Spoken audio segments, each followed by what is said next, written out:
વાવાઝોડાના પરિબળો તો જાણ્યા, પણ આખરે આ વાવાઝોડું કયા કયા મોડેલ પ્રમાણે આગળ વધી રહ્યું છે તે જાણીએ અમારા સહયોગી સિદ્ધાર્થ પાસેથી। ગુજરાતના દરિયામાં હલચલ જોવા મળી રહી છે અને આ હલચલ વાવાઝોડું છે, સિસ્ટમ છે, શું છે તેને લઈને આગામી સમયમાં ખ્યાલ આવશે, પરંતુ આ હલચલ જે છે તે જરૂરથી ગુજરાત પર વરસાદ લાવશે। કેમ અમે આવું કહી રહ્યા છીએ તે અમે આપને બતાવી રહ્યા છીએ। ECMWF વેધર મોડેલ પ્રમાણે અહીંયા આગળ દરિયામાં જે હલચલ જોવા મળી રહી છે જેને લઈને હવામાન નિષ્ણાંતો પોતપોતાની રીતે આગાહી કરી ચૂક્યા છે।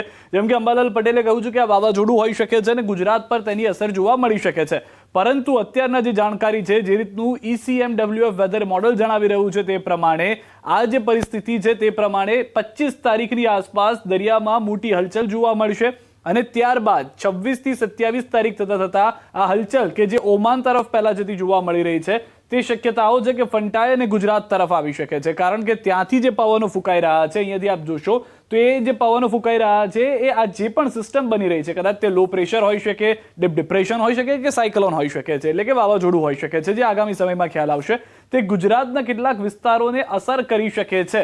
હવે ECMWF વેધર મોડેલ પ્રમાણે 28 થી 29 તારીખ આપ જોશો તો અહીંયા આગળ ગુજરાતના જેટલા દરિયા કિનારાના વિસ્તારો છે ત્યાં આગળ પવનની ગતિ પણ વધી જાય છે, તેની સાથે સાથે વરસાદની પ્રમાણ પણ મોટું જોવા મળશે, એટલે કે ભારે વરસાદની શક્યતા મેના મધ્યમાં જોવા મળશે। અહીંયા આપ જુઓ તો 28 તારીખે તે પસાર થતું આગળ જોવા મળશે અને 30 મે જ્યારે તે વેરાવળ નજીક પહોંચી રહ્યું છે ECMWF વેધર મોડેલ પ્રમાણે।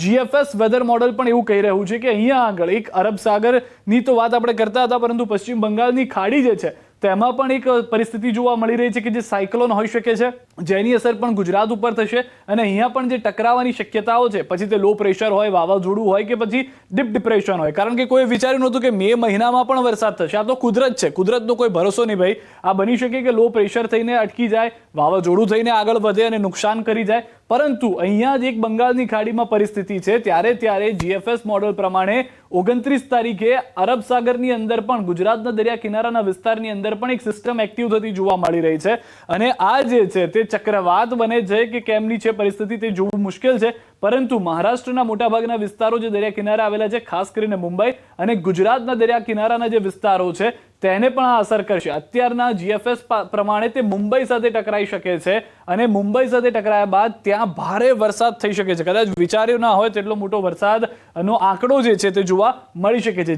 GFS વેધર મોડેલ કહી રહ્યું છે તે પ્રમાણે। અને બીજી તરફ પશ્ચિમ બંગાળની અંદરની જે પરિસ્થિતિ હતી, ખાડીની અંદર જે જોવા મળતું હતું તે પણ ટકરાઈ રહ્યું છે, તેનું પણ લેન્ડફોલ થઈ રહ્યું છે। હવે તે વાવાઝોડું છે કે કેમ, અથવા તો તે ડિપ્રેશન રહે છે કે ડીપ ડિપ્રેશન રહે છે તે પણ એક મોટો સવાલ છે। હવે ખુદ IMD ની પણ વાત કરી લઈએ। IMD નું GFS વેધર મોડેલ જે છે તે શું કહી રહ્યું છે, આ જેટલો પણ આપ વાદળી રંગનો ભાગ જોઈ રહ્યા છો કે જે અત્યારના અરબ સાગરની અંદર એક્ટિવ છે તે ધીમે ધીમે આગળ વધી રહ્યો છે। આ 22 તારીખ પ્રમાણેની પરિસ્થિતિ છે, પરંતુ જેમ જેમ તારીખો બદલાઈ રહી છે, જેમ કે 24 તારીખ આપ જોશો તો આ જે છે તેનો જે આસપાસનો વિસ્તાર જે છે, જે ઓરેન્જ કલર સિવાયનો છે તે ગુજરાતને સ્પર્શીને જઈ રહ્યો છે 25 તારીખની આસપાસ, એટલે કે 25 થી 26 તારીખની આસપાસ આ પરિસ્થિતિ છે કે જે પણ સિસ્ટમ ત્યાં આગળ જોવા મળી રહી છે અરબ સાગરની અંદર તે શક્યતાઓ છે કે તે વાવાઝોડું હોય કે પછી ડીપ ડિપ્રેશન કે જે પણ પરિસ્થિતિમાં તે જોવા મળે તે ગુજરાતને અડીને જઈ રહ્યું છે તેવું અત્યાર પ્રમાણે જોવા મળી રહ્યું છે કે 26 થી 27 તારીખમાં એવું હશે કે વરસાદ તો ચોક્કસથી ગુજરાતમાં થવાનો છે મે મહિનાના અંતમાં। જેમ કે પરેશ ગોસ્વામી આગાહીકાર છે તેમણે કહ્યું, અંબાલાલ પટેલ આગાહીકાર છે તેમણે કહ્યું કે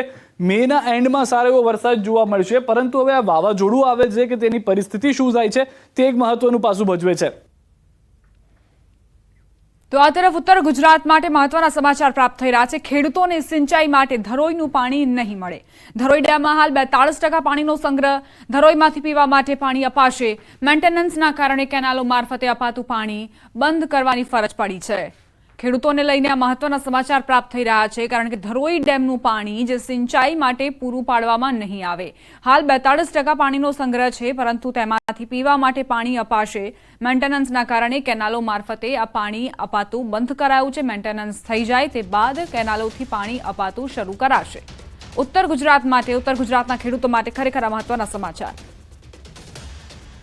ધરોઈમાં હાલ 42% જેટલો પાણીનો સ્ટોક છે। પીવાના પાણી માટે આવનારા ચોમાસા ઋતુ સુધી કોઈ તકલીફ નથી અને અત્યારે મેન્ટેનન્સના કામ ચાલુ હોવાથી સિંચાઈનું પાણી આપણે બંધ કર્યું છે।